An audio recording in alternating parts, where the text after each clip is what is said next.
ಈ ಒಂದು ಅಧ್ಯಾಯ ಏನಿದೆ ಬಹಳ ಮುಖ್ಯವಾದ ಅಧ್ಯಾಯ. ಯಾಕಂದರೆ ನಾವೆಲ್ಲ ಇರೋ ಯಾವ ಯುಗ ಇದು? ಕಲಿಯುಗ. ತುಂಬ ಒಳ್ಳೆಯ ಯುಗ ಅನಿಸುತ್ತೆ.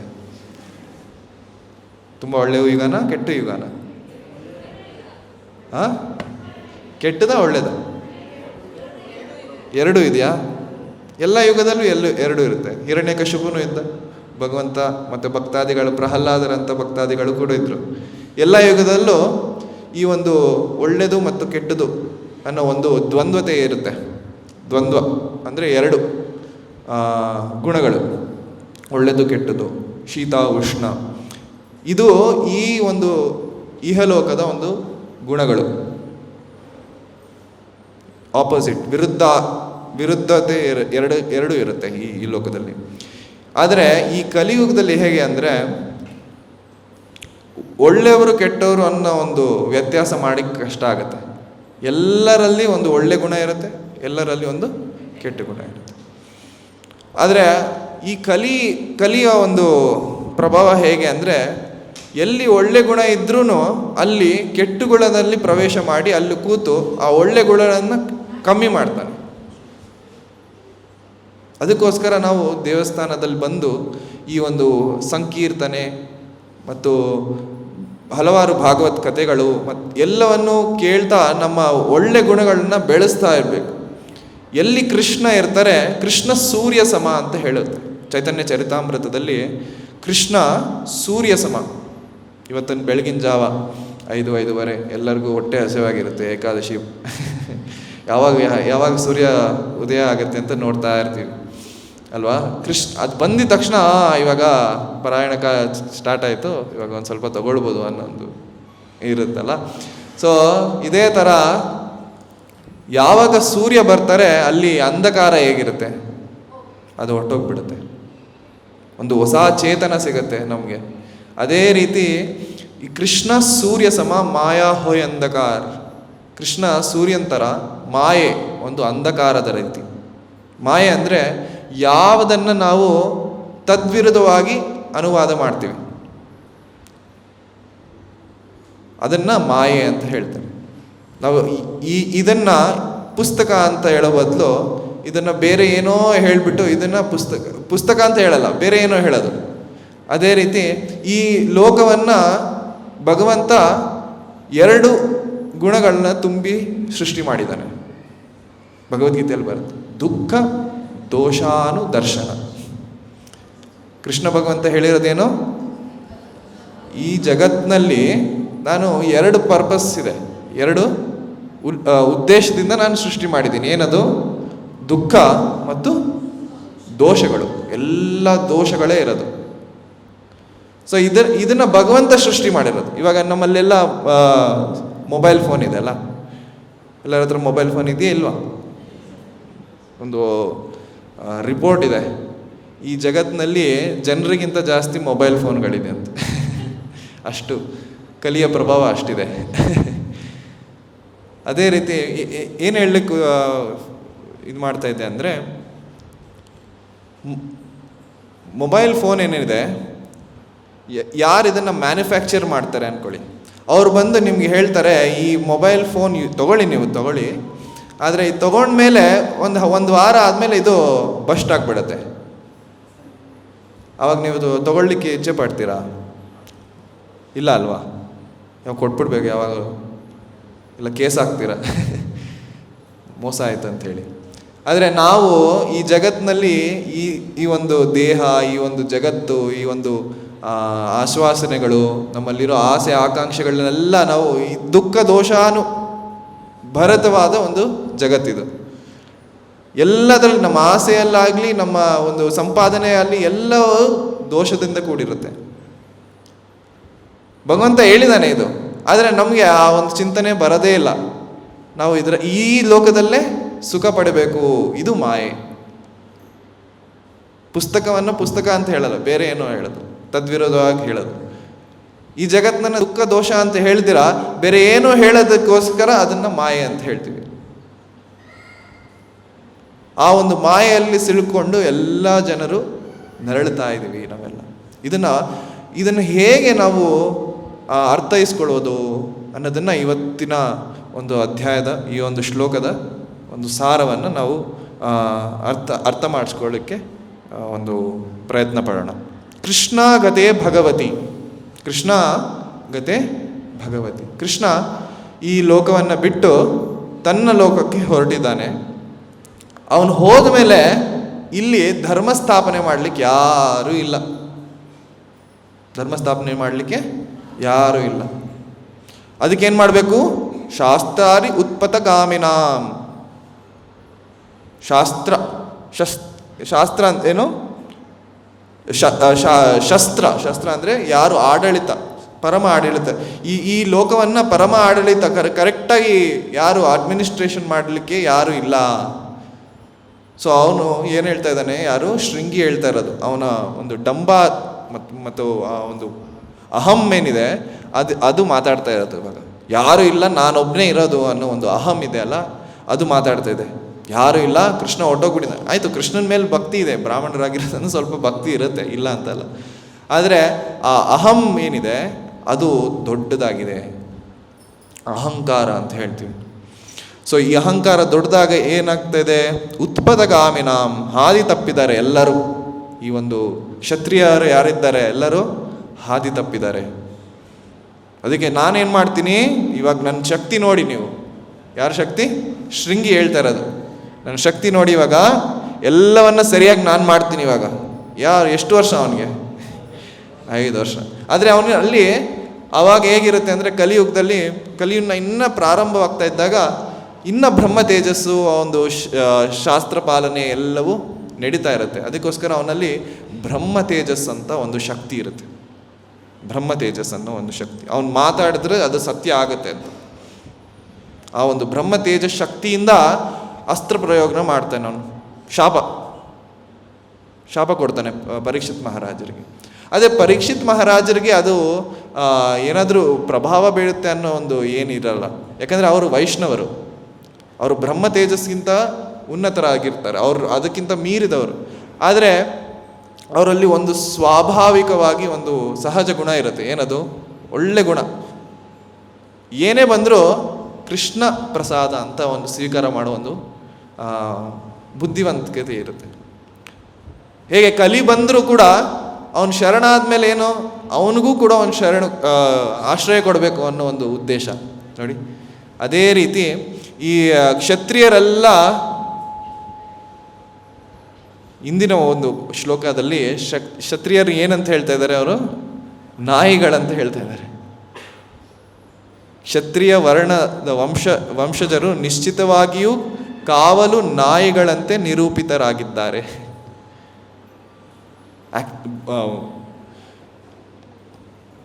ಸತ್ಯವಾಗಿ ಹೇಳಬೇಕಂದ್ರೆ, ಬಲಿ ಮಹಾರಾಜರು ಸೋತ ಮೇಲೆ ಎಲ್ಲ ಭೂಮಂಡಲ ಮತ್ತು ಎಲ್ಲ ಒಂದು ಏನಿರುತ್ತೆ 14 ಲೋಕಗಳೇನಿರುತ್ತೆ ಅದೆಲ್ಲವೂ ಬ್ರಾಹ್ಮಣರಿಗೆ ಸಿಗತ್ತೆ. ಬ್ರಾಹ್ಮಣರು ನಾವೇನು ಮಾಡೋದು? ಇಷ್ಟೊಂದು ಜಾಗ ಇಟ್ಕೊಂಡು ನಮಗೆ ಒಂದು ಸ್ವಲ್ಪ ಜಾಗ ಸಿಗುತ್ತೆ, ನಾವು ಸಂಧ್ಯಾ ವಂದನೆ ಆಚರಣೆ ಭಗವಂತನ ಸೇವೆ ಮಾಡ್ಕೊಂಡು ಕೂರ್ತೀವಿ, ನೀವೆಲ್ಲ ಆಡಳಿತ ಮಾಡಿ ಅಂಥೇಳಿ ಅವರು ಕ್ಷತ್ರಿಯರಿಗೆ ಕೊಡ್ತಾರೆ. ಈ ಒಂದು ಉಲ್ಲೇಖದಿಂದ ಅವ್ರು ಹೇಳ್ತಾ ಇದ್ದಾರೆ, ನಾವು ಕೊಟ್ಟಿರೋದಿದು, ನಾವಿದನ್ನು ಕೊಟ್ಟಿರೋದು ನಿಮಗೆ, ನೀವು ನಮ್ಮಿಂದ ತಗೊಂಡಿರೋ ನಾಯಿಗಳು ಅಂತ ಹೇಳ್ತಾ ಇದ್ದಾರೆ ನೋಡಿ ಬ್ರಾಹ್ಮಣರು.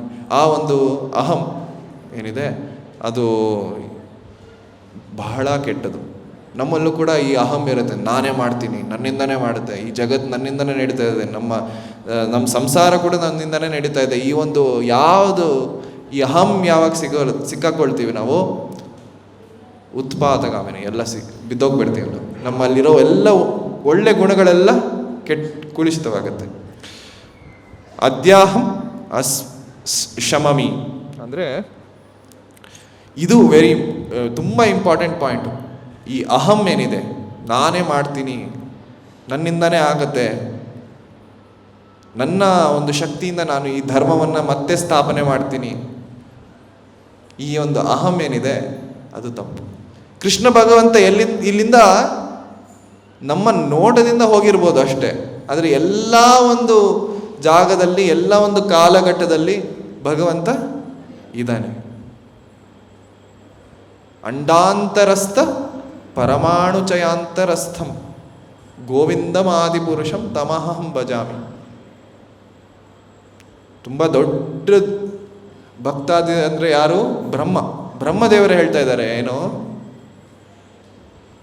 ಅಂಡಾಂತರಸ್ಥ, ಈ ಒಂದು 14 ಲೋಕ ಇರುವ ಒಂದು ಅಂಡ ಅಂದರೆ ಒಂದು ಮೊಟ್ಟೆ ಇದ್ದ ಹಾಗೆ ಈ ಒಂದು 14 ಲೋಕಗಳನ್ನು ನಾನು ಸೃಷ್ಟಿ ಮಾಡಿದ್ದೀನಿ. ಈ 14 ಲೋಕ ಸೃಷ್ಟಿಯಲ್ಲೂ ಕೂಡ ಭಗವಂತ ಇದ್ದಾನೆ.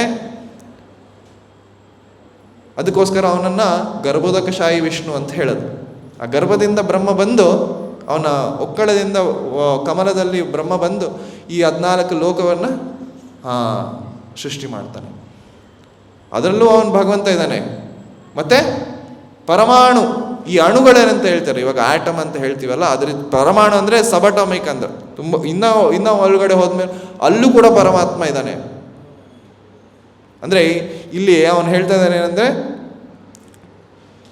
ಶಾಸ್ತ್ರಾರಿ ಅಂದರೆ ಯಾರು ಆಡಳಿತ, ಭಗವಂತ ಅಂಡಾಂತರ 14 ಲೋಕಗಳನ್ನು ಅವನು ಚೆನ್ನಾಗಿ ಆಡಳಿತ ಮಾಡ್ತಾ ಇದ್ದಾನೆ.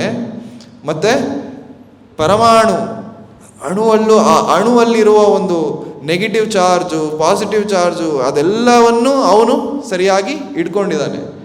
ನೋಡಿ, ಅಷ್ಟು ಸಶಕ್ತವಾದ ಒಂದು ಭಗವಂತನನ್ನು ಅವನು ಹೊರಟೋಗ್ಬಿಟ್ಟಿದ್ದಾನೆ. ನಾನು ಮಾಡಬೇಕು ಇವಾಗ, ನಾನು ಎಲ್ಲವನ್ನು ಕಂಟ್ರೋಲ್ ತಗೊಳ್ಬೇಕು ಅಂತ ಹೇಳ್ತಾ ಇದ್ದಾನೆ ಶೃಂಗಿ.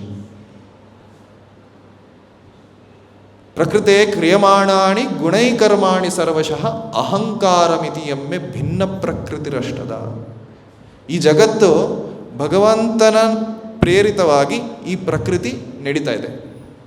ಪ್ರಕೃತೇ ಕ್ರಿಯಮಾಣಾನಿ, ಪ್ರಕೃತಿಯಿಂದ ನಡೀತಾ ಇರೋ ಇದು ಜಗತ್ತು. ನಾವೇನಾದರೂ ನಮ್ಮ ಕಣ್ಣು ಮಿಟುಕಿಸ್ಬೇಕಂದ್ರು, ನಾವು ತಿಂದಿದ್ದು ಅರ್ಗಿಸ್ಕೊಳ್ಬೇಕಂದ್ರು ಎಲ್ಲವೂ ಪ್ರಕೃತಿಯಿಂದ ಆಗಿರೋದು. ನಾವೇನೋ ಒಂದು ಶಕ್ತಿ, ನನ್ನ ಶಕ್ತಿಯಿಂದ ನಾನು ಪಚನೆ ಮಾಡ್ತೀನಿ, ನನ್ನ ಶಕ್ತಿಯಿಂದ ನಾವು ಆ ಶಕ್ತಿಯೊಳಗೆ ಕೂತು ಅನುಭವಿಸ್ತಾ ಇದ್ದೀವಿ ಅಷ್ಟೆ. ಪ್ರಕೃತಿಯಿಂದ ಎಲ್ಲವೂ ನಡೀತಾ ಇರೋದು. ಪ್ರಕೃತೇ ಕ್ರಿಯಮಾಣಾನಿ ಗುಣೈಕರ್ಮಾಣಿ ಸರ್ವಶಃ. ಪ್ರಕೃತಿ ತ್ರಿಗುಣ ಅನ್ನೋ ಒಂದು ಶಕ್ತಿಯಿಂದ ಈ ಜಗತ್ತನ್ನು ನಡೆಸ್ತಾ ಇರೋದು. ಯಾವುದು ಶಕ್ತಿ? ತ್ರಿಗುಣ. ಯಾವುದು ತ್ರಿಗುಣ? ಸಾತ್ವಿಕ ಶಕ್ತಿ, ರಾಜಸಿಕ ಮತ್ತು ತಾಮಸಿಕ. ಈ ಜಗತ್ತು ಎಲ್ಲವೂ ನಡೀತಾ ಇರೋದು ಈ ಒಂದು ಗುಣಾನುಸಾರ. ಪ್ರಕೃತೇ ಕ್ರಿಯಮಾಣಾಣಿ ಗುಣೈ ಕರ್ಮಾಣಿ ಸರ್ವಶಃ ಅಹಂಕಾರ ಇತಿಯಮ್ಮೆ. ಆದರೆ ಯಾರು ಅಹಂಕಾರಿಯಾಗಿರ್ತಾನಲ್ಲ ಅವನ್ನ ಅಹಂಕಾರಿ. ಆ ಅಹಂಕಾರ ಭಿನ್ನ ಪ್ರಕೃತಿ ಅಷ್ಟೇ. ಪ್ರಕೃತೇ ಕ್ರಿಯಮಾಣಾಣಿ ಗುಣೈ ಕರ್ಮಾಣಿ ಸರ್ವಶಃ ಅಹಂಕಾರಂ ಇತಿಯಮ್ಮೆ. ಅವ್ರು ಹೇಳ್ತಾ ಇದ್ದಾನೆ, ಇದನ್ನು ನಾನು ಮಾಡ್ತಾ ಇದ್ದೀನಿ ಅಂತ, ನನ್ನಿಂದನೇ ಆಗ್ತಾ ಇರೋದು. ಈ ಒಂದು ಉದ್ಘಟತನ ಯಾರ ಹತ್ರ ಇರುತ್ತೆ, ಅವನು ಸರಳವಾಗಿ ಅವನು ನರಕಕ್ಕೆ ಹೋಗೋ ಒಂದು ದಾರಿ ಅಂತ. 16ನೇ ಅಧ್ಯಾಯದಲ್ಲಿ ಮತ್ತೊಂದು ಬರುತ್ತೆ, ನರಕಕ್ಕೆ ಹೋಗೋಕ್ಕೆ 3 ದಾರಿ ಇದೆ ಅಂತ. ನರಕಕ್ಕೆ ಹೇಗೆ ಹೋಗೋದು ಅಂದರೆ 3 ದಾರಿ. ಯಾವುದದು? ತ್ರಿವಿಧಂ ನರಕಾಸ್ಯೇಧಂ ದ್ವಾರಂ ನಾಶಂ ಆತ್ಮನಃ ಕಾಮ ಕ್ರೋಧಸ್ತಥಾ ಲೋಭ ತಸ್ಮಾತ್ ಏತತ್ ತ್ರಯಂ ತ್ಯಜೇತ್. ಕೃಷ್ಣ ಹೇಳ್ತಾ ಇದ್ದಾರೆ 16ನೇ ಅಧ್ಯಾಯದಲ್ಲಿ 13ನೇ ಶ್ಲೋಕ. ಅದು ನರಕಕ್ಕೆ ಹೋಗೋಕ್ಕೆ 3 ದಾರಿ. ಯಾವುದು? ಕಾಮ, ಕ್ರೋಧ ಮತ್ತು ಲೋಭ. ಇರೋದ್ರಿಂದ ನಾವು ಸುಖಿಯಾಗಿ ಸಾಗೋದು ಸಾಧ್ಯ ಇಲ್ಲ. ಇನ್ನಷ್ಟು ಬೇಕು, ಇನ್ನಷ್ಟು ಬೇಕು, ಇನ್ನಷ್ಟು ಬೇಕು. ಲೋಭ, ಈ ಒಂದು ಲೋಭದಿಂದ ನಾವು ಯಾವತ್ತೂ ಸುಖಿ ಆಗ್ಲಿಕ್ಕೆ ಸಾಧ್ಯವೇ ಇಲ್ಲ. ಬೇಕು ಬೇಕು ಬೇಕು. ಎಷ್ಟು ಬೇಕು? ತಿನ್ನಷ್ಟು ಬೇಕು, ಬಟ್ಟೆ ಹಾಕೋಕ್ಕೆ, ಇರೋಕ್ಕೆ ಎಷ್ಟು ಬೇಕೋ ಅಷ್ಟು ಬೇಕು. ನಮ್ಮ ರಾಜಕಾರಣಿಗಳೆಲ್ಲ ಏನು ಮಾಡ್ತಾರೆ ಇವಾಗ? ಅವ್ರಿಗಲ್ಲ, ಅವ್ರ ಮೊಮ್ಮಕ್ಳಿಗಲ್ಲ, ಮರಿ ಮಕ್ಳಿಗಲ್ಲ, ಇನ್ನೂ 14 ಜನರೇಷನ್ ಎಷ್ಟಾಗಬೇಕು ಅಷ್ಟು ಅದನ್ನು ಮಾಡಿಟ್ಟು ಹೋಗ್ತಾರೆ. ಸೊ ಆದರೆ ಈ ಜಗತ್ತು ಹೇಗಿದೆ ಅಂದರೆ, ಅವ್ರು ಮಾಡಿಟ್ಟರೂ ಕೂಡ ಭಗವಂತನ ನೀತಿನೇ ನಡೆಯೋದು. ಎಲ್ಲ ಕಳೆದೋಗ್ಬಿಡುತ್ತೆ. 1-2 ಜನರೇಷನ್ ಆದಮೇಲೆ ಎಲ್ಲವೂ ನಶಿಸ್ತೋಗ್ಬಿಡುತ್ತೆ. ಮತ್ತು ಎಷ್ಟು ಅವ್ರ ಗುಣಗಳು ನಾಶ ಆಗತ್ತೆ, ಮತ್ತು ಅವರು ನಮ್ಮ ಪೂರ್ವಜರು ಈ ಥರ ಮಾಡಿದ್ದಾರೆ, ಅವ್ರಿಗೆ ಪಿಂಡ ಪ್ರದಾನ ಮಾಡಬೇಕು, ಅದು ಎಲ್ಲ ಅವ್ರು ಹೋದ್ಮೇಲೆ ಅಷ್ಟೇ. ಅವ್ರು ತಿರ್ಗಾ ಅವ್ರು ನಾಯಿ ಆಗ್ತಾರೋ ನರಿ ಆಗ್ತಾರೋ ಏನಾಗ್ತಾರೋ ಅವ್ರಿಗೂ ಗೊತ್ತಿಲ್ಲ. ಅವ್ರು ಮಾತ್ರ ಎಂಜಾಯ್ ಮಾಡಬೇಕು, ಸುಖಿಯಾಗಿರಬೇಕು. ಇದರಿಂದ ಯಾವುದೇ ಸಂಪಾದನೆಯೂ ಶಾಶ್ವತವಲ್ಲ. ಬರೀ ನಾವು ಗುಣ ಸಂಪಾದನೆ, ನಾಮ ಸಂಪಾದನೆ, ಇದರಿಂದ ನಾವೇನು ಮಾಡ್ಬೋದು, ಅದು ಮಾತ್ರ ಶಾಶ್ವತ ನಮ್ಮ ಜೀವನದಲ್ಲಿ. ಬೇರೆ ಯಾವುದೇ ಸಂಪಾದನೆ ಮಾಡಿದ್ರೂ ಕೂಡ ಅದು ಶಾಶ್ವತ ಇಲ್ಲ. ಭಗವತ್ ಸಂಪಾದನೆ ಮಾಡಬೇಕು. ಈ ಒಂದು ದೇಹ ಏನಿದೆ ಮಡಿಕೆ ಅಂತೆ. ಏನು ಹೇಳಿ, ಈ ದೇಹ ಮಡಿಕೆ. ಸೊ ಒಂದು ಪುರಂದರದಾಸರದ್ದು ಒಂದು ಹಾಡಿದೆ, ಏನು ಹೇಳಿ,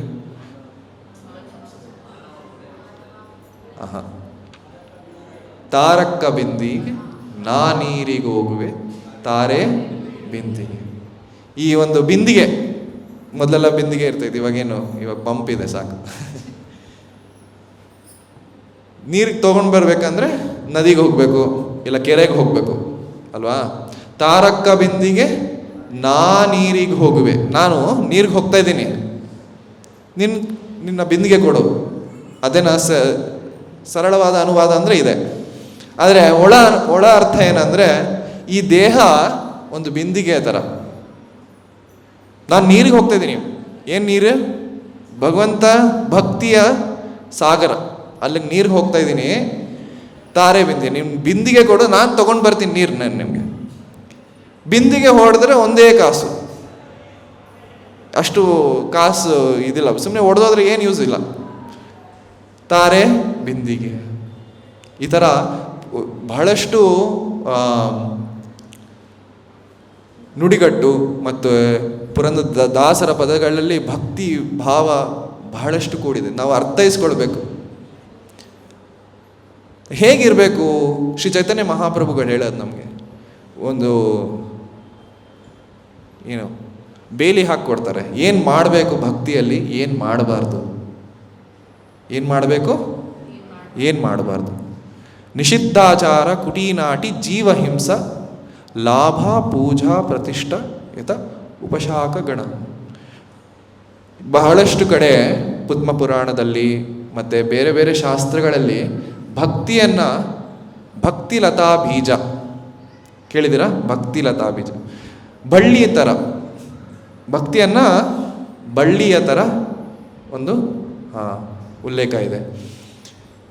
ಈ ಬಳ್ಳಿಯ ಪಕ್ಕದಲ್ಲಿ ಬೇರೆ ಗಿಡಗಳೆಲ್ಲ ಬೆಳ್ಕೊಳ್ಬಿಡುತ್ತೆ. ಕಾಂಗ್ರೆಸ್ ಗಿಡ ಅಂತ ಹೇಳ್ತಾರಲ್ಲ ಆ ಥರ ಗಿಡಗಳೆಲ್ಲ ಬೆಳ್ಕೊಂಡು ಈ ಒಂದು ಬಳ್ಳಿಯನ್ನು ನಾಶ ಮಾಡೋ ಒಂದು ಪ್ರಯತ್ನ. ಯಾವುದದು? ಈ ಭಕ್ತಿಯ ಲತವನ್ನು ಕೊಲ್ಲಿಕ್ಕೆ ಪ್ರಯತ್ನ ಮಾಡೋ ಒಂದು ಬೇರೆ ಬಳ್ಳಿಗಳು ಯಾವುವು? ನಿಷಿದ್ಧಾಚಾರ. ಯಾವುದನ್ನು ಮಾಡಬೇಡ ಅನ್ನೋದನ್ನು ಮಾಡ್ತೀವಿ, ಅದನ್ನು ನಿಷಿದ್ಧಾಚಾರ. ಈ ಶಾಸ್ತ್ರ ಯಶಾಸ್ತ್ರ ವಿಧಿಮುತ್ಸೃಜ್ಯ ವರ್ತತೆ ಕಾಮಕಾರತಃ ನ ಸಿದ್ಧಿಂ ಅವಾಪ್ನೋತಿ ನ ಸುಖಂ ನ ಪರಂ ಗತಿಂ ಅಂತ ಭಗವದ್ಗೀತೆಯಲ್ಲಿ ಬರುತ್ತೆ. ಯಶಾಸ್ತ್ರ ವಿಧಿಮುತ್ಸೃಜ್ಯ, ಶಾಸ್ತ್ರದಲ್ಲಿ ಏನು ಹೇಳಿದ್ದಾರೆ ಅದನ್ನು ನಾವು ಮಾಡ್ದಿರಾ ಬೇರೆ ಎಲ್ಲವನ್ನು ಮಾಡಿದ್ರೆ ನಮಗೆ ನಾ ಸಿದ್ಧಿಂ, ಯಾವುದೇ ಒಂದು ಒಳ್ಳೆಯ ಸಿದ್ಧಿ ಕೂಡ ಸಿಗಲ್ಲ. ನಾ ಪರಾಂ ಗತಿಂ, ಯಾವುದೇ ಒಂದು ಒಳ್ಳೆ ಉನ್ನತ ಲೋಕದಲ್ಲಿ ಶಾಶ್ವತ ಸ್ಥಾನ ಕೂಡ ಸಿಗೋದಿಲ್ಲ ಅಲ್ವಾ. ಸೊ ಅದಕ್ಕೋಸ್ಕರ ನಾವು ನಿಷಿದ್ಧಾಚಾರ, ಯಾವುದನ್ನು ವೇದವ್ಯಾಸರು ಆಚಾರ್ಯವರ್ಯರು ಅದನ್ನೆಲ್ಲ ಸಿದ್ಧ ಮಾಡಿ ನಮ್ಗೆ ಕೊಟ್ಟಿದ್ದಾರೆ, ಅದನ್ನು ಬಿಟ್ಟು ಅದರ ವಿರುದ್ಧವಾಗಿ ನಾವು ಹೋಗೋ ಒಂದು ಪ್ರಯತ್ನ ಏನಿದೆ ಅದು ಮಾಯ ಪ್ರಭಾವ ಬೀರಿರೋ ಒಂದು ಪ್ರಯತ್ನ.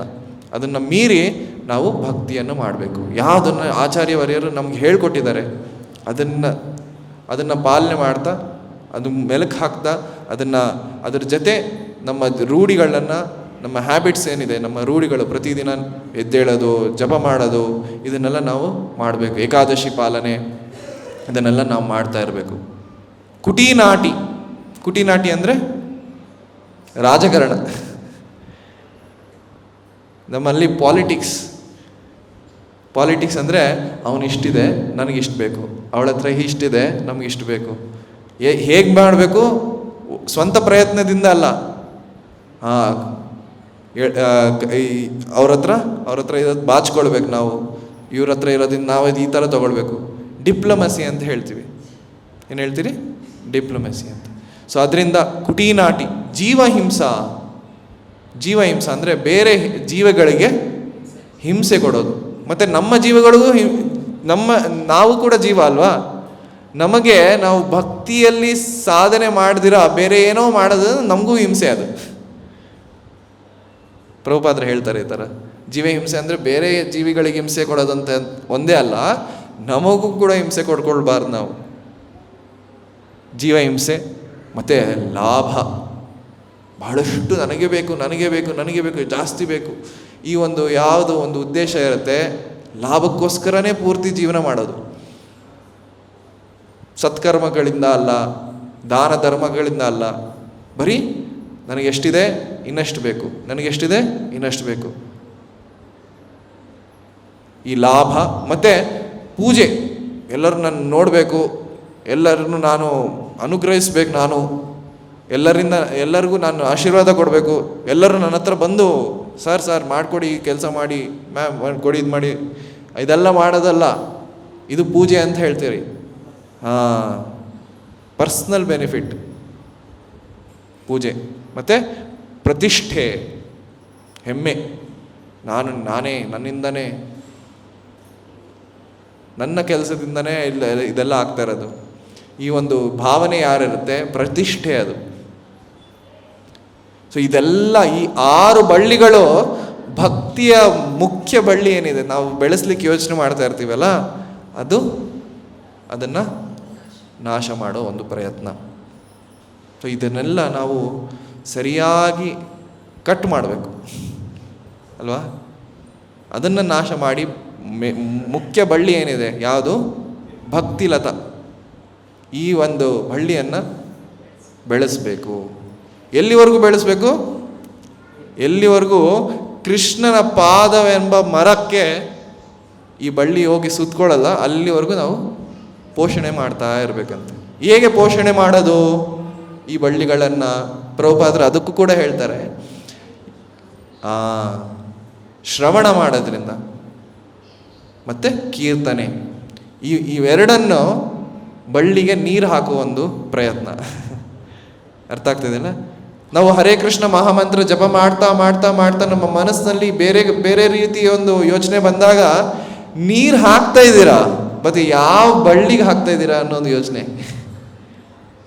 ಯಾವ ಬಳ್ಳಿಗೆ ನೀರು ಹಾಕ್ತಾ ಇದ್ದೀವಿ ಅನ್ನೋ ಒಂದು ಪ್ರಶ್ನೆ ನಮ್ಮಲ್ಲಿ ಮೂಡಬೇಕು. ಯಾಕಂದರೆ ನಾವು ಬೇರೆ ಬೇರೆ ಆಸೆಗಳು, ಬೇರೆ ಬೇರೆ ಆಕಾಂಕ್ಷೆಗಳಿದ್ದಾಗ ಆ ಬಳ್ಳಿಗೆ ನೀರು ಹಾಕಿ ಅದು ಬೆಳೆದಾಗ ಏನಾಗತ್ತೆ, ಈ ಬಳ್ಳಿ ನಶಿಸುತ್ತೆ. ಆಮೇಲೆ ಯಾಕೆ ನೀವು ಎಷ್ಟು ಜಪ ಮಾಡ್ತಾ ಇದ್ದೀರಾ, 16 ಮಾಲೆ ಮಾಡ್ತಾ ಇದ್ದೀರಾ? ಇಲ್ಲ ಪ್ರಭು, ನಾವು 8 ಮಾಲೆ ಮಾಡೋಕ್ಕಾಗ್ತಾ ಇರೋದು, ಇಲ್ಲ 4 ಮಾಲೆ ಮಾಡ್ತಾ ಇದ್ದೀವಿ, ಇಲ್ಲ 1 ಮಾಡ್ತಾ ಇದ್ದೀವಿ ಪ್ರಭು, ತುಂಬ ಕೆಲಸ ಇದೆ, ಆಗೋದೇ ಇಲ್ಲ. ಏನದು? ಪೂಜಾ, ಲಾಭ, ಪ್ರತಿಷ್ಠೆ, ನಿಷಿದ್ಧಾಚಾರ, ಈ ಬೇರೆ ಎಲ್ಲೋ ಬೇರೆ. ನೀವು ಈ ಜೀವನ ಮನುಷ್ಯ ಜನ್ಮ ಸಿಕ್ಕಾಗ ಮಾಡೋ ಕೆಲಸ ಬಿಟ್ಟು ಬೇರೆ ಎಲ್ಲ ಕೆಲಸ ಮಾಡ್ತಾ ಇದ್ದೀವಿ. ಮಾಡೋ ಕೆಲಸ ಬಿಟ್ಟು ಬೇರೆ ಎಲ್ಲ ಕೆಲಸವನ್ನು ಮಾಡ್ತಾ ಇದ್ದೀವಿ. ಯಾವುದನ್ನು ಮಾಡಬೇಕು? ಶ್ರವಣ ಕೀರ್ತನ, ಎಲ್ಲ ಶ್ರವಣ ಕೀರ್ತನಾದಿ ಕಾರ್ಯಗಳೇನಿದೆ, ಶ್ರವಣ ಕೀರ್ತನ, ಸ್ಮರಣ, ವಂದನ, ಪಾದ ಸೇವನ, ಅರ್ಚನೆ, ಭಗವಂತನ ಭಕ್ತಿ ಸೇವೆ ಮಾಡೋ ಬಿಟ್ಟು ಬೇರೆ ಎಲ್ಲರ ಸೇವೆ ಮಾಡ್ತಾ ಇದ್ದೀವಿ. ಬೇರೆ ಎಲ್ಲರ ಇದು ನಮ್ಮ ಮಿಸ್ಫಾರ್ಚ್ಯೂನ್. ಅರ್ಥ ಆಗ್ತದಿಲ್ಲ? ದುರದೃಷ್ಟ.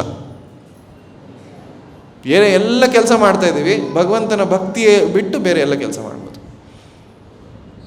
ಹರೇ ಕೃಷ್ಣ ಮಹಾಮಂತ್ರ ಜಪ ಮಾಡ್ತಾ ಇದ್ದೀವಿ, ಆದರೆ ಉದ್ದೇಶ ಏನು? ನನ್ನ ಬಿಸ್ನೆಸ್ ಸಕ್ಸಸ್ ಆಗಬೇಕು, ಇಲ್ಲ ನನಗೆ ಯಾವ ಪ್ರಮೋಷನ್ ಸಿಗಬೇಕು, ಇಲ್ಲ ಇದು ಬೇಕು, ಅದು ಬೇಕು, ಈ ಒಂದು ಆಸೆ ಏನಿದೆ ಅದಕ್ಕೋಸ್ಕರ ಭಕ್ತಿ ಮಾಡಬಾರ್ದು. ಭಗವಂತ ಅದು ಕೂಡ ಕೊಡ್ತಾನೆ, ಭಗವಂತನ ಜೊತೆ ಇದ್ದರೆ ಆ ಬುದ್ಧಿವಂತಿಕೆ ಕೂಡ ಬರುತ್ತೆ. ಆದರೆ ಇದು ಹೇಗಂದರೆ, ಇದು ಸಿಕ್ಕ ಮೇಲೆ ನನಗೆ ಭಗವಂತ ಬೇಡ ಅನ್ನೋ ಒಂದು ಯೋಚನೆ ಕೂಡ ಬರುತ್ತೆ. ಸಿಕ್ತಲ್ಲ, ಆಯಿತು, ಭಗವಂತನ ಬಿಟ್ಬಿಡೋಣ. ಆಮೇಲೆ ಇನ್ನೊಂದು ಏನಾದರೂ ಆಸೆ ಬಂದರೆ ತಿರ್ಗಾ ಜಪ ಮಾಡೋದು.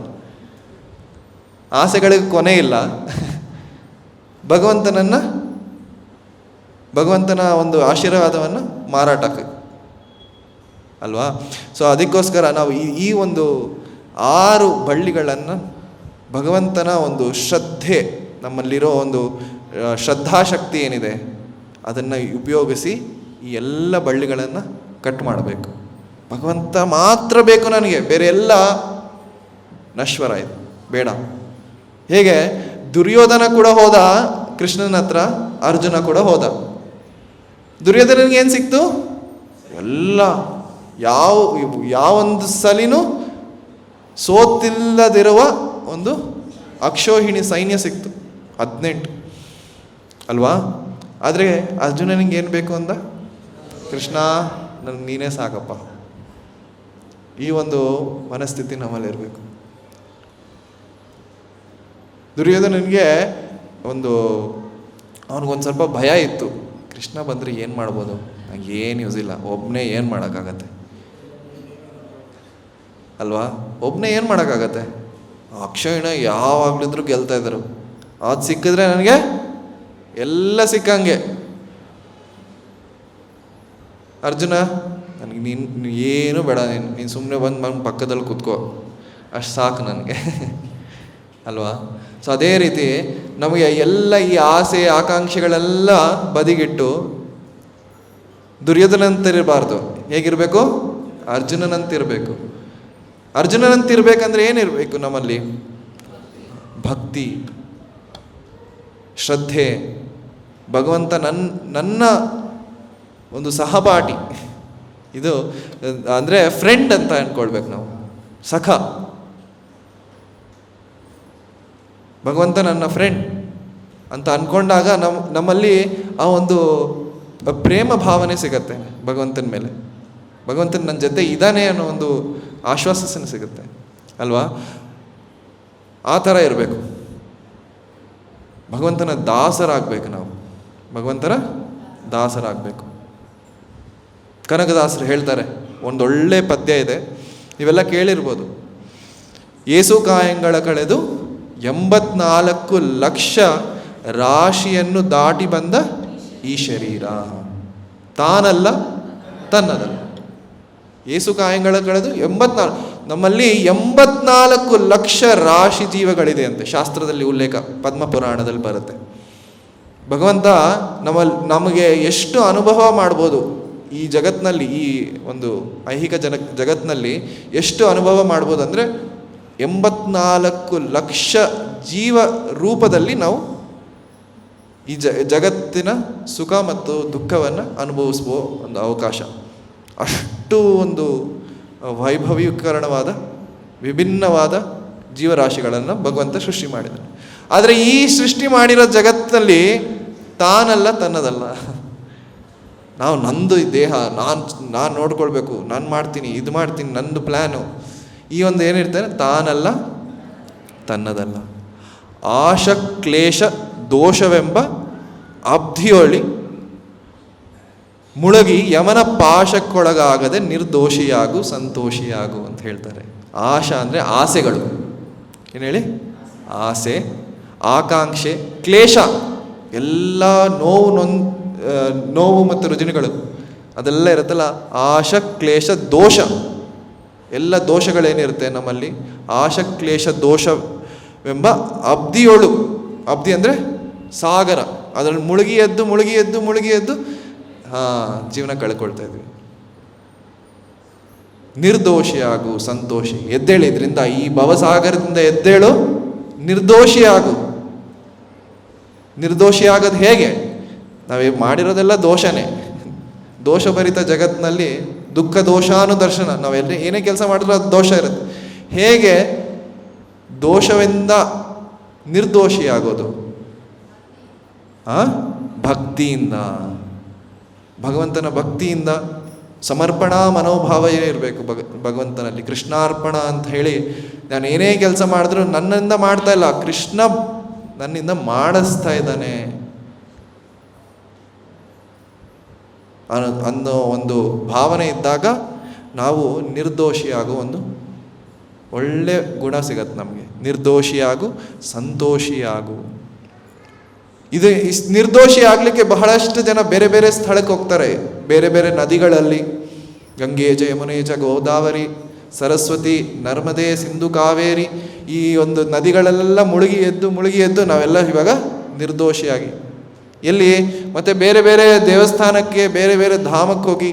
ಅದಕ್ಕೋಸ್ಕರ ಕನಕದಾಸರು ಹೇಳ್ತಾರೆ, ಕಾಶಿ ವಾರಣಾಸಿ ಕಂಚಿ ಕಾಳಹಸ್ತಿ ರಾಮೇಶ್ವರ ಏಸು ದೇಶ ತಿರುಗಿದರೆ ಬಾಹುದೇನು ಅಲ್ಲಿಗೆ ಹೋದೇನು.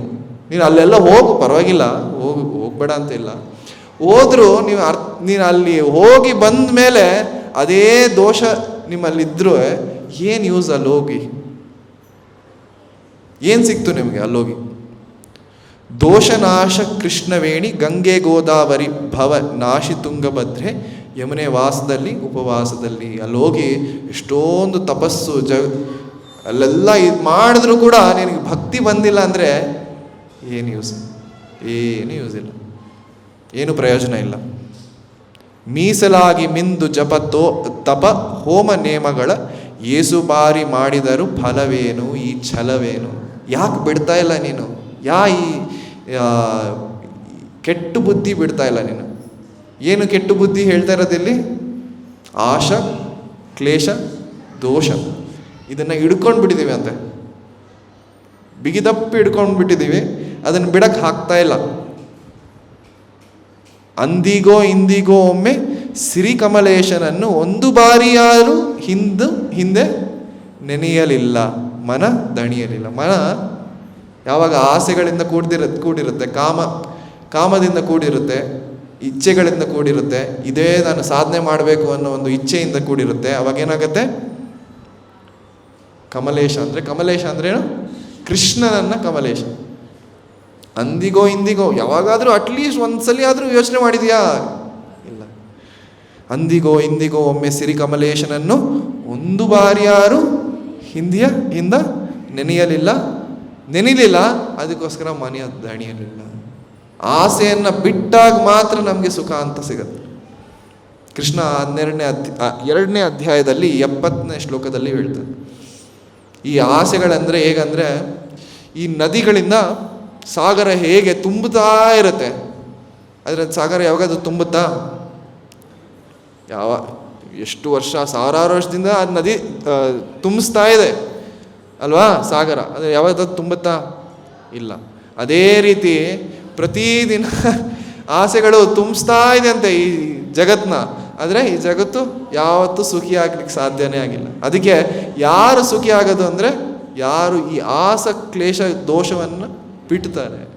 ಆ ಒಂದು ವೈರಾಗ್ಯ ಶಕ್ತಿ ಬರಬೇಕು ನಮ್ಮಲ್ಲಿ. ಇದು ಒಂದು ನಮ್ಮ ಜೀವನದ ಸಂಪಾದನೆ. ಭಕ್ತಿಯಲ್ಲಿ ನಿಜವಾದ ಭಕ್ತಿ ಏನಂದ್ರೆ ವೈರಾಗ್ಯ ತುಂಬಿರಬೇಕು. ವೈರಾಗ್ಯ ಅಂದ್ರೆ ಏನು? ಎಲ್ಲವನ್ನು ಬಿಟ್ಟು ಹೋಗೋದಲ್ಲ, ಎಲ್ಲವನ್ನು ಭಗವಂತನಿಗೆ ಯೂಸ್ ಮಾಡೋದು ವೈರಾಗ್ಯ, ಸರಿಯಾದ ವೈರಾಗ್ಯ, ಯುಕ್ತ ವೈರಾಗ್ಯ ಅಂತ ಹೇಳಿ ರೂಪ ಗೋಸ್ವಾಮಿಗಳು ನಮಗೆ ತಿಳಿಸ್ಕೊಡ್ತಾರೆ. ಬಂದು ಭ್ರಮೆಗೊಂಡು, ಈ ಜಗತ್ತಿಗೆ ಮತ್ತೆ ಬಂದು ಭ್ರಮೆಗೊಂಡು ಮಾಯಾ ಮೋಹಕ್ಕೆ ಸಿಲುಕಿ ನೊಂದು ಬೆಂದು ಒಂದರಿಂದ ಉಳಿಯಲಿಲ್ಲ. ನೊಂದು ಬೆಂದು ಬಿಡ್ತೀವಿ, ಬೇಸತ್ತೋಗ್ಬಿಟ್ಟಿದ್ದೀವಿ, ಅಂದ್ರೂ ಉಳಿಯಲಿಲ್ಲ, ದ್ವಂದ್ವ ಕಳೆಯಲಿಲ್ಲ. ಇದು ಬೇಕು ಅದು ಬೇಕು, ಇದು ಸಿಕ್ಕಾಗ ಅದು ಬೇಕು, ಅದು ಸಿಕ್ಕಾಗ ಇದು ಬೇಕು, ಈ ದ್ವಂದ್ವತೆ ಏನಿದೆ ಬಿಡ್ಲಿಲ್ಲ. ಸಂದೇಹವ ಮಾಡಿದರು ಅರಿಯು ಎಂಬ ದೀಪವಿಟ್ಟು ಇಂಡು ಕಂಡ್ಯ ದೇಹ ಪಿಂಡಾಂಡ ಹಾಗೆ ಬ್ರಹ್ಮಾಂಡ. ಈ ಸಂಸಾರ ಏನಿದೆ, ಸಂಸಾರದ ಕತ್ತಲೆಯಲ್ಲಿ ಜ್ಞಾನವೆಂಬ ಒಂದು ದೀಪವಿಟ್ಟು ಹೋಗ್ಲಿಕ್ಕೆ ನಿಂಗೆ ಇಷ್ಟೇ ಆಗಲಿಲ್ಲ. ಇನ್ನು ನಮ್ಮ ಸ್ಕೂಲ್ನಲ್ಲೆಲ್ಲ ಓದಿರ್ಬೋದು ಅಲ್ಲ, ಅಸತೋಮ ಸದ್ಗಮಯ ತಮಸೋಮ, ಇದನ್ನೇ ಹೇಳ್ತಾ ಇದ್ದಾರೆ ಇಲ್ಲಿ. ಒಂದು ಜ್ಯೋತಿ ಬೆಳೆಸ್ಲಿಕ್ಕೆ ಇಚ್ಛೆ ಆಗಲಿಲ್ಲ ನಮಗೆ. ಯಾವುದು ಜ್ಯೋತಿ? ಆಧ್ಯಾತ್ಮ ಜ್ಞಾನವೆಂಬ ಜ್ಯೋತಿ. ಇಂದು ಹರಿಯ ಧ್ಯಾನವನ್ನು ಮಾಡಿ, ಇವತ್ತಾದರೂ ನೀನು ಹರಿಯ ಧ್ಯಾನ ಮಾಡಿ, ವಿವೇಕದಿ ಮುಕುಂದನಿಂದ ಮುಕ್ತಿ ಬೇಡು. ಭಗವಂತ ನನ್ನ ಹತ್ರ ವೈರಾಗ್ಯ ಶಕ್ತಿ ಇಲ್ಲ, ನನ್ನಲ್ಲಿ ಒಂದು ಬೇಡ ಅನ್ನೋ ಒಂದು ಮನಸ್ಥಿತಿಯೂ ಇಲ್ಲ, ವಿವೇಕ ಕೂಡ ಇಲ್ಲ. ಯಾರ ಹತ್ರ ಇದೆ ಇದು? ಭಗವಂತನ ಇದೆ, ಮುಕುಂದನ ಹತ್ರ ಇದೆ. ಮುಕ್ತಿಪ್ರದಾಯಕ ಮುಕುಂದನ ಹತ್ರ ಆ ಒಂದು ಮುಕ್ತಿಯ ಶಕ್ತಿ ಇದೆ. ಯಾರಿಗೆ ಮುಕ್ತಿ ಬೇಕಂದ್ರೂ ಭಗವಂತನ ಆಶೀರ್ವಾದ ಬೇಕು, ಇಲ್ಲಾಂದ್ರೆ ಯಾರು ಮುಕ್ತಿ ಸಿಗ್ಲಿಕ್ಕೆ. ಮುಕ್ತಿ ಅಂದರೆ ಈ ದೇಹದಿಂದ ಮುಕ್ತಿ ಕೂಡ ಹೌದು, ಈ ಜಗತ್ತಿನಿಂದ ಮುಕ್ತಿ ಕೂಡ ಹೌದು, ನಮ್ಮ ಆಸೆಗಳಿಂದ ಕೂಡ ಮುಕ್ತಿ ಬೇಕು ನಮಗೆ. ಸೊ ಮೊದಲನೇದಾಗಿ ಎಲ್ಲಿಂದ ಮುಕ್ತಿ ಬೇಕು? ಆಸೆಗಳಿಂದ ಮುಕ್ತಿ ಬೇಕು ಅಲ್ವಾ? ಈ ಇಹಲೋಕದ ಆಸೆಗಳೇನಿದೆ ಅದರಿಂದ ಮುಕ್ತಿ ಬೇಕು ಅಂದಾಗ ಏನು ಮಾಡಬೇಕು? ಮುಕುಂದನ ಹತ್ರ ಹೋಗ್ಬೇಕು. ಎಲ್ಲಿದ್ದಾರೆ ಮುಕುಂದ? ನಮ್ಮ ಮೈನ್ ಟೆಂಪಲ್ ಹಾಲ್ನಲ್ಲಿದ್ದಾರೆ. ಕೇಳಿದ್ದೀರಾ ಯಾವಾಗಾದರೂ? ಭಗವಂತ ಈ ಆಸೆಗಳಿಂದ ಮುಕ್ತಿ ಕೊಡಪ್ಪ, ನನಗೆ ಕಷ್ಟಗಳಿಂದ ಮುಕ್ತಿ ಕೊಡಲಿಕ್ಕೆ, ಕಷ್ಟ ಬಂದಾಗ ವೆಂಕಟರಮಣ ಅಲ್ವಾ? ಈ ಒಂದು ಮನೋಭಾವನೆ ಇರಬಾರ್ದು. ಯಾವುದೇ ದ್ವಂದ್ವತೆ ಇದ್ದರೂ, ಯಾವುದೇ ಕಷ್ಟ ಸುಖಗಳಿದ್ರೂ ಎಲ್ಲವನ್ನೂ ಹರಿಗೆ ಸಮರ್ಪಣೆ ಮಾಡಬೇಕು. ಎಲ್ಲದರಿಂದ ನಾವು ವಿಮುಖರಾಗಿರಬೇಕು. ಭಗವಂತನಿಗೆ ಭಕ್ತಿ ಮಾಡಬೇಕು ಅಂದರೆ ಎಲ್ಲವನ್ನು ನಾನು ಮಾಡಿದೆ ಅಂತ ಒಂದು ಮನೋಭಾವನೆ ಇಟ್ಕೊಳ್ಬಾರ್ದು. ಎಲ್ಲ ಭಗವಂತ ಮಾಡಿಸ್ತಾ ಇದ್ದಾನೆ, ಭಗವಂತ ಪ್ರೇರಿತವಾಗಿ ನಾನು ಮಾಡ್ತಾ ಇದ್ದೀನಿ, ಶಾಸ್ತ್ರದಲ್ಲಿ ಏನಿದೆ, ಆಚಾರ್ಯರು ಏನು ಹೇಳ್ಕೊಟ್ಟಿದ್ದಾರೆ, ಅದರಿಂದ ನಾನು ಮಾಡ್ತಾ ಇದ್ದೀನಿ ಅನ್ನೋ ಒಂದು ಬುದ್ಧಿ ಶಕ್ತಿ ಬೇಕು, ವಿವೇಕ ಬೇಕು.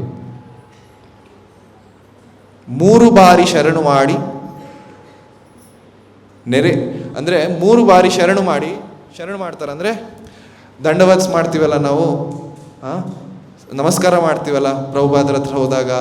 ಎಷ್ಟೊಂದು ನಮ್ಮ ದೇವಸ್ಥಾನದಲ್ಲಿ ರಾಧಾಕೃಷ್ಣರಿದ್ದಾರೆ, ಕೃಷ್ಣ ಬಲರಾಮರು, ಮತ್ತು ನಿತಾಯ ಗೌರಂಗ, ಶ್ರೀನಿವಾಸ, ಎಷ್ಟೊಂದು ದಂಡವತ್ ಮಾಡ್ತಾ ಇರ್ತೀವಿ ನಾವು, ಪ್ರದಕ್ಷಿಣೆ ಮಾಡ್ತೀವಿ.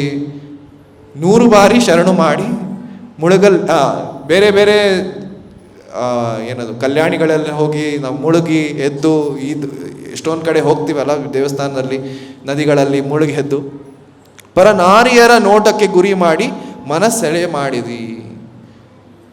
ಬೇರೆಯವರು ಕಾಮ ಭಾವನೆಯಿಂದ ಯಾರು ನನ್ನನ್ನು ನೋಡ್ತಾರೆ ಅವ್ರಿಗೆ ನಾನು ಸಿಕ್ಕೋಕೊಂಡು ಪರನಾರಿಯರಂದರೆ ಬೇರೆ ಒಂದು ಸಂಬಂಧಗಳನ್ನು ಹುಡುಕಿ ಹೋಗಿ ನಮ್ಮ ಮನಸ್ಸನ್ನು ಕೆಟ್ಟದಾಗಿ ಮಾಡ್ತೀವಿ ನೋಡಿ. ಈ ಥರ ಆಗೇ ಆಗತ್ತೆ. ಸೊ ನಾವೇನು ಮಾಡಬೇಕು? 3 ಬಾರಿ ಶರಣು ಮಾಡಿ ಎಲ್ಲ ಇದೊಂದು ಸೆಳೆತಕ್ಕೆ ನಾವು ಸಿಕ್ಕಾಕೊಳ್ಬಾರ್ದು ಅನ್ನೋ ಒಂದು ಇದು ಮಾಡ್ತಾರೆ, ವಾರ್ನಿಂಗ್ ಕೊಡ್ತಾರೆ. ಸೂರೆ ತುಂಬಿ ಮೇಲೆ ಹೂವಿನ ಹಾರ ಗಿರುಗಂಧ ಅಕ್ಷತೆ ಧರಿಸಿದಂತೆ ನೀ ಮೆರೆಸಿದಂತೆ. ಅಂದರೆ ಈ ಮದ್ರಪಾನ ಮಾಡ್ತಾರಲ್ಲ, ಮಡಕೆ ಇರುತ್ತೆ, ಮೊದಲೆಲ್ಲ ಅದೇ ಥರ ಇರ್ತಾಯಿತ್ತು. ಮತ್ತು ಗಂಗೆ ನೀರು ಇಡ್ಲಿಕ್ಕೋಸ್ಕರ ಮಡಕೆ ಇರ್ತಾಯಿತ್ತು ಅಲ್ವಾ? ಗಂಗೆ ನೀರಿಟ್ಟಾಗ ಗಂಗೆ ನೀರಿಟ್ಟ ಒಂದು ಪಾತ್ರೆ ಅಂತ ಹೇಳಿ ಅದಕ್ಕೂ ಕೂಡ ಒಂದು ನಮಸ್ಕಾರ ಮಾಡ್ಬೋದು ಅಲ್ವಾ? ಆದರೆ ಈ ಮದ್ರಪಾನ ಮಾಡೋ ಒಂದು ಮದ್ಯ ಏನಿರುತ್ತೆ ಅದನ್ನು ಕೂಡ ಮಡಕೆಯಲ್ಲಿಟ್ಟು ಅದಕ್ಕೆ ಅಕ್ಷತೆ ಇಟ್ಟು ಅದಕ್ಕೆ ಹಾರ ಹಾಕಿ ಅದನ್ನು ಪೂಜೆ ಮಾಡಿದ್ರೆ ಏನಾದರೂ ಒಂದು ಒಳಿತಾಗತ್ತಾ ನಮಗೆ? ಇಲ್ಲ ಅಲ್ವಾ? ಈ ಥರ ಒಂದು ಈ ಜಗತ್ತನ್ನು ಎಲ್ಲ ತುಂಬ ವೈಭವೀಕರಣದಿಂದ ನಾವು ಯೋಚನೆ ಮಾಡ್ತಾ ಇದ್ದೀವಿ. ಇದು ಒಳ್ಳೆಯದು, ಅದು ಒಳ್ಳೆಯದು, ಎಲ್ಲ ಕಡೆ ಇದು ಒಳ್ಳೆಯದೇ ನೋಡಬೇಕು. ಆ ಒಂದು ಯೋಚನೆ ಯಾವಾಗಿರುತ್ತೆ, ನಾವು ಅದೇ ಥರ ಈ ದೋಷಗಳಿರೋ ಒಂದು ಜಾಗದನ್ನು ಹಾರ ಹಾಕಿ ಪೂಜೆ ಮಾಡಿದ್ರೆ ಏನಾದರೂ ಯೂಸ್ ಇದೆಯಾ? ಏನೂ ಯೂಸ್ ಇಲ್ಲ. ಕರೆಕ್ಟ್ ಅಲ್ವಾ? ಗಾರುಡಿಯ ಮತ ಬಿಟ್ಟು ನಾದ ಬ್ರಹ್ಮನ ಪಿಡಿದು ಸಾರಿ ಸೂರಿ ಮುಕ್ತಿಯನ್ನು ಶಮನದಿಂದ. ಮೋಸಗಾರರ ಮಾತು, ನಾವು ಸುಮ್ಮನೆ ಇಲ್ಲಿ ಹರಟೆ ಹೊಡೆಯೋದು ಅಂತ ಹೇಳ್ತೀವಲ್ಲ, ಎಲ್ಲ ಮೋಸದ ಮಾತು. ಅವರು ನಿಮ್ಮನ್ನು ಮೇಲೇರಿಸ್ತಾರೆ, ನೀವು ಅವ್ರನ್ನ ಮೇಲೇರಿಸ್ತೀರಾ, ಮತ್ತೊಬ್ರು ಬಂದು ಇಬ್ರೂ ಮೇಲೇರಿಸ್ತಾರೆ, ಎಲ್ಲರೂ ಬೇಗ ಬೀಳ್ತಾರೆ ಮೇಲಿಂದ ಅಲ್ವಾ? ಮೋಸಗಾರರ ಮಾತು ಅಂದರೆ ಎಲ್ಲ ಸುಮ್ಮನೆ ಬೇಕಾಬಿಟ್ಟು ಮಾತಾಡೋ ಒಂದು ಶಕ್ತಿ ಇದೆ, ಜಿವ್ವಾ ವೇಗ ಅಂತ ಹೇಳ್ತೀವಿ ನಾವು. ಉಪದೇಶಾಮೃತದಲ್ಲಿ ರೂಪ ಗೋಸ್ವಾಮಿ ಜಿವ್ವಾ ವೇಗ, ನಾಲಿಗೆಗೆ ಮಾತಾಡೋ ಒಂದು ಹವ್ಯಾಸ, ಮಾತಾಡ್ತಾ ಇರಬೇಕು. ಯಾಕಂದರೆ ನಾಲಿಗೆಗೆ ಇದಿಲ್ಲ ಅಲ್ವಾ, ಏನು ಮೂಳೆ ಇಲ್ಲ. ಸುಮ್ಮನೆ ಅದಕ್ಕೆ ಏನಾದರೂ ಮಾಡ್ತಾ ಇರಬೇಕು. ಅದಕ್ಕೆ ಎಲ್ಲಾದರೂ ಅಲ್ಲಿ ಮಾತಾಡಿಸ್ತಾ ಇರುತ್ತೆ. ಅದರ ಬದಲು ನಾದ ಬ್ರಹ್ಮನ ಹಿಡಿದು, ಶಬ್ದ ಬ್ರಹ್ಮ ಹರೇ ಕೃಷ್ಣ ಮಹಾಮಂತ್ರವನ್ನು ಹಿಡಿದು ಸಾರಿ ಸೂರಿ ಮುಕ್ತಿಯನ್ನು ಕೇಳ್ಕೊಂಡಾದರೂ ಮುಕ್ತಿ ಪಡೀರಿ ಅಂತ ಹೇಳ್ತಾ ಇದ್ದಾರೆ. ಹಾಗೆ ತಪ್ಪಬೇಡಿ, ಮುಕ್ತಿ ಪಡೀರಿ. ನಾರಾಯಣ ಅಚ್ಯುತ ಅನಂತಾದಿ ಕೇಶವನ ಸಾರಾಮೃತವನ ಉಂಡು ಸುಖಿಸೋ ಲಂಡ ಜೀವವೇ, ಭಂಡ ಜೀವವೇ. ಲಂಡ ಜೀವ ಅಂದರೆ ಯಾರಿಗೆ ಶಾಸ್ತ್ರದ ಮೇಲೆ ಒಂದು ನಂಬಿಕೆ ಇರಲ್ಲ, ಅದನ್ನು ಲಂಡ ಜೀವ ಅಂದರೆ ಎಲ್ಲಾದರೂ ಅಲ್ಲಿ ಹೋಗ್ತಾ ಇರುತ್ತೆ. ಅರ್ಥ ಆಗ್ತಿದೆಯಲ್ಲ? ಶಾಸ್ತ್ರ ಅಂದರೆ ಅದು ಶಕ್ತಿ ಇರುತ್ತೆ, ಅದಕ್ಕೆ ಒಂದು ಆಧಾರ ಇರುತ್ತೆ. ಅದಕ್ಕೋಸ್ಕರ ನಾವು ಶಾಸ್ತ್ರದ ಮೇಲೆ ನಾವು ನಡಿಬೇಕು. ಆದರೆ ನಾವೆಲ್ಲ ಹೇಗಾಗಿದ್ದೀವಿ ಕಲಿಯುಗದಲ್ಲಿ? ಲಂಡ ಜೀವಗಳು. ಶಾಸ್ತ್ರದ ಮೇಲೆ ಯಾವುದೇ ಒಂದು ಭರವಸೆ ಇಲ್ಲ, ಯಾವುದೇ ಒಂದು ಶ್ರದ್ಧೆ ಇಲ್ಲ. ಏನು ಮಾಡಬೇಕು ಅದು ನಾವು ಮಾಡ್ತೀವಿ.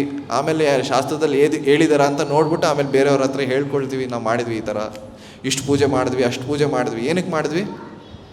ಭಕ್ತಿಗೋಸ್ಕರ ಮಾಡಿಲ್ಲ, ತೋರಿಸ್ಕೊಳ್ಳಿಕ್ಕೋಸ್ಕರ, ಡಂಬಾಟಿಕೆಗೋಸ್ಕರ ಮಾಡ್ತಾಯಿದ್ದೀವಿ. ಈ ಒಂದು ಲಂಡ ಜೀವ ಮತ್ತು ಬಂಡ ಜೀವ ಎಷ್ಟು ಹೇಳಿದ್ರೂ ಕೇಳೋದಿಲ್ಲ. ಎಷ್ಟು ಹೇಳಿದ್ರು ಶಾಸ್ತ್ರ, ಆಚಾರ್ಯರು, ಭಕ್ತಾದಿಗಳು ಹೇಳಿ ಸಾಕಾಗೋಗ್ಬಿಟ್ಟಿದೆ ಅವ್ರಿಗೆ. ಅಂದರೂ ನಾವು ನಮ್ಮ ಕಾಮ ಕ್ರೋಧಗಳನ್ನ ಬಿಡ್ತಾನೇ ಇಲ್ಲ. ದಾಸನಾಗೋ ವಿಶೇಷನಾಗೋ. ದಾಸನಾಗೋದ್ರಿಂದ ನೀವು ಯಾವುದರಿಂದ ಕೆಳಗೆ ಹೋಗ್ತೀರಾ ಅಂತೇನಿಲ್ಲ, ವಿಶೇಷನಾಗ್ತೀರ. ಚೈತನ್ಯ ಮಹಾಪ್ರಭು ಯಾರು ಶಾಶ್ವತ ಸ್ಥಾನ ಇದೆ ಅಂತ ಕೇಳ್ತಾರೆ. ಯಾರಿಗೆ ಶಾಶ್ವತ ಸ್ಥಾನ ಇದೆ? ಯಾರು ಭಗವಂತನ ಭಕ್ತರಾಗ್ತಾರೆ ಅವ್ರಿಗೆ ಶಾಶ್ವತ ಸ್ಥಾನ. ಪ್ರಹ್ಲಾದ್ ಮಹಾರಾಜರು, ಯಾವುದೇ ಭಕ್ತಾದಿಗಳಾಗ್ತದೆ, ಹನುಮಂತ, ಶಾಶ್ವತ ಸ್ಥಾನ ಭಗವಂತನ ಜೊತೆಗೆ ಇರೋ ಶಾಶ್ವತ ಸ್ಥಾನ ಭಗವಂತ ಕೊಡ್ತಾನೆ.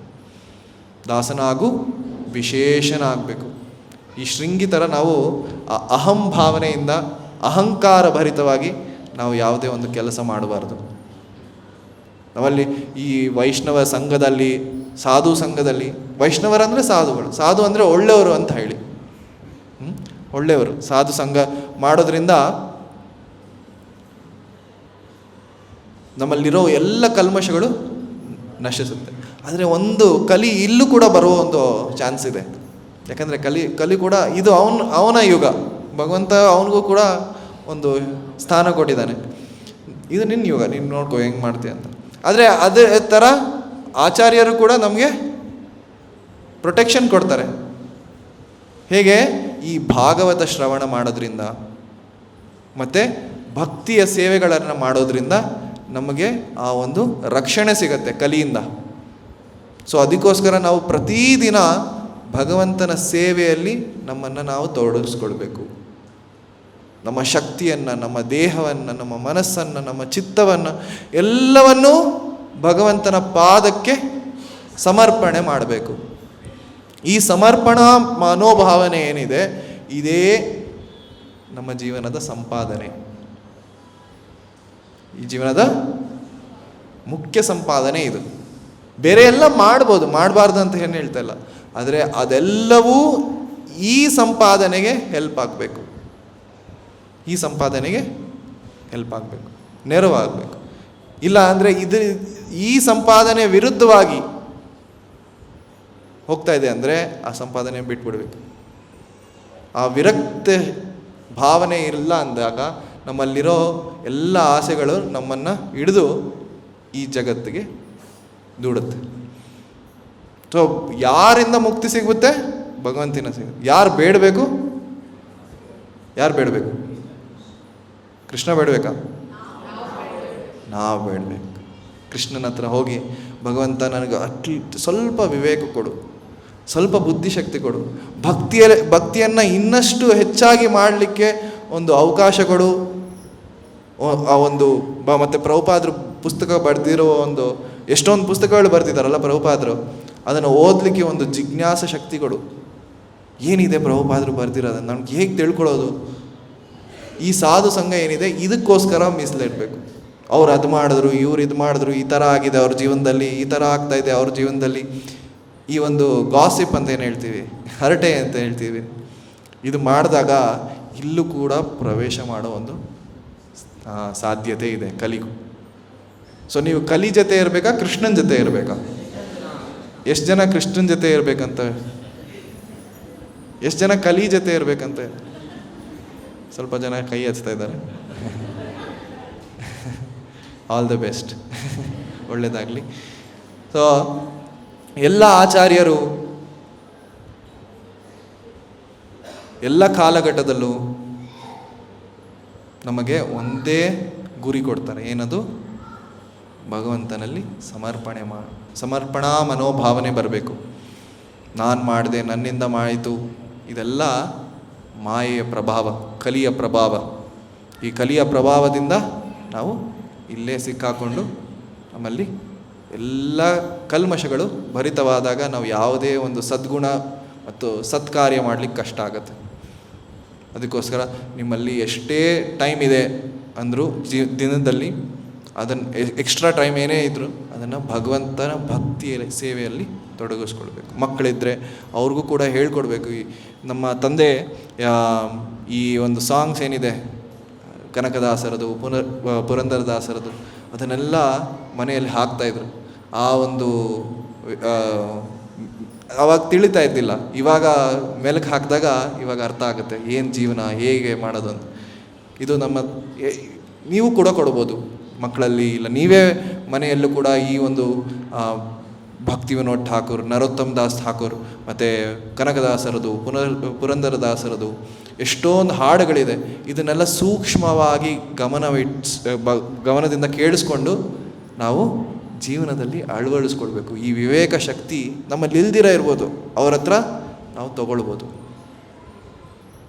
ಸೊ ಈ ಒಂದು ಮನಸ್ಥಿತಿ ನಮ್ಮಲ್ಲಿದ್ದಾಗ ಭಕ್ತಿಯಲ್ಲಿ ಮುಂದೆ ಹೋಗ್ಲಿಕ್ಕೆ ಸಾಧ್ಯ, ಭಕ್ತಿಲತ ಬೀಜವನ್ನು ಬೆಳೆಸ್ಲಿಕ್ಕೆ ಸಾಧ್ಯ. ಮತ್ತು ಎಲ್ಲ ಒಂದು ನಿಷಿದ್ಧಾಚಾರ, ಕುಟಿನಾಟಿ, ಜೀವಹಿಂಸಾ, ಪೂಜಾ, ಲಾಭ, ಪ್ರತಿಷ್ಠೆ ಇವರೆಲ್ಲ ಕಳಚಿ ಭಗವಂತನ ಪಾದ ಏನಿದೆ ಅದೇ ನಮ್ಮ ಜೀವನದ ಗುರಿ ಅಂತ ಅಂದ್ಕೊಂಡು ಮುಂದೆ ಹೋಗ್ಲಿಕ್ಕೆ ಸಾಧ್ಯ. ಅರ್ಥ ಆಗ್ತದೆ? ಈ ಅವ್ರು ಹೇಳಿದ್ರು ಇವ್ರು ಹೇಳಿದ್ರು ಅನ್ನೋದು ಬಿಟ್ಟು ಭಗವಂತ ಇದನ್ನು ಹೇಳಿದ್ದಾನೆ, ಆಚಾರ್ಯರು ಇದನ್ನು ಹೇಳಿದ್ದಾರೆ, ಆ ಒಂದು ಕೇಳೋ ಒಂದು ಶಕ್ತಿ ಇದೆಯಲ್ಲ, ಕೇಳಿಸ್ಕೊಳ್ಳೋಕ್ಕೆ ಒಂದು ಕಿವಿ ಇದೆ, ಆ ಕಿವಿಯನ್ನು ಸೇವೆಯಲ್ಲಿ ತೊಡಗಿಸ್ಬೇಕು. ನಾಲ್ಗೆ ಇದೆ, ಪ್ರಸಾದ ತಗೊಳ್ಬೇಕು, ಮತ್ತು ಭಾಗವತ ಶ್ರವಣ ಮಾಡಬೇಕು, ಮತ್ತು ಹರೇ ಕೃಷ್ಣ ಮಹಾಮಂತ್ರ ಜಪ ಮಾಡಬೇಕು. ಕೈ ಇದೆ, ಕಾಲಿದೆ, ಶಕ್ತಿ ಇದೆ, ಎಲ್ಲವನ್ನು ಭಗವಂತನಲ್ಲಿ ಸೇವೆ ಮಾಡಲಿಕ್ಕೆ ಅವಕಾಶ ತಗೋಬೇಕು. ಇದು ಮಾಡ್ತಾ ಮಾಡ್ತಾ ಮಾಡ್ತಾ ನಮ್ಮ ಜೀವನ, ದೇಹ ಹೊರಟೋಗ್ಬೋದು, ಆದರೆ ಜೀವನ ಗುರಿ ಮುಟ್ಟುತ್ತೆ. ಏನು ಗುರಿ? ಮೋಕ್ಷ, ಕೃಷ್ಣ ಪ್ರಾಪ್ತಿ. ಅರ್ಥ ಆಗ್ತಿದೆಯಲ್ಲ? ಸೊ ಇದನ್ನು ನಾವು ರೂಢಿ ಮಾಡ್ಕೊಳ್ಬೇಕು. ಈ ಪ್ರತಿದಿನ ಎಷ್ಟೇ ಸಮಯ ಎಕ್ಸ್ಟ್ರಾ ಸಮಯ ಇದ್ದರೂ ಭಗವಂತನಲ್ಲಿ ನಾವು ಸೇವೆ ಮಾಡೋಕ್ಕೆ ಒಂದು ಅವಕಾಶ ಮಾಡಿಕೊಳ್ಬೇಕು. ಇಲ್ಲೇ ಮಾಡಬೇಕಾ, ದೇವಸ್ಥಾನಕ್ಕೆ ಬಂದು ಮಾಡಬೇಕಾ? ದೇವಸ್ಥಾನದಲ್ಲಿ ಮಾಡಿದ್ರೆ ನೀವು ಹೆಚ್ಚು ಕೃಷ್ಣ ಪ್ರಜ್ಞೆಯಿಂದ ಮಾಡ್ಬೋದು. ಮನೇಲಿ ಮಾಡ್ತೀರಾ, ಅಲ್ಲೂ ಕೂಡ ಮಾಡ್ಬೋದು. ಆದರೆ ಡಿಸ್ಟ್ರಾಕ್ಷನ್ ಇದ್ದಾಗ ಹೇಗೆ ಒಂದು ಡಿಸ್ಟ್ರಾಕ್ಷನ್ನ ಕಟ್ ಮಾಡಿ ನೀವು ಭಗವಂತನಲ್ಲಿ ಶ್ರದ್ಧೆಯಿಂದ ಭಕ್ತಿ ಮಾಡಲಿಕ್ಕೆ ಒಂದು ಅವಕಾಶ ಮಾಡಬೇಕು. ಅರ್ಥ ಆಗ್ತಿದೆಯಲ್ಲ? ಸೊ ಇಲ್ಲಿಗೆ ಮುಗಿಸೋಣ. ಹರೇ ಕೃಷ್ಣ. ಗ್ರಂಥರಾಜ್ ಶ್ರೀಮದ್ ಭಾಗವತಂಗೆ, ಶ್ರೀಲ ಪ್ರಭುಪಾದರಿಗೆ. ಹರೇ ಕೃಷ್ಣ.